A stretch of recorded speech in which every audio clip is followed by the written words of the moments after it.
नव्हे कर्मना धर्मना योग काही, नव्हे भोगना त्यागना सांग पाही.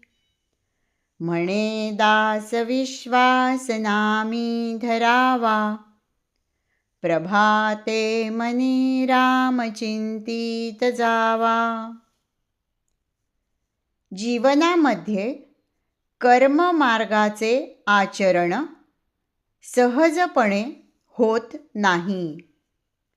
धर्माचे पालनही नेहमीच होईल असे नाही.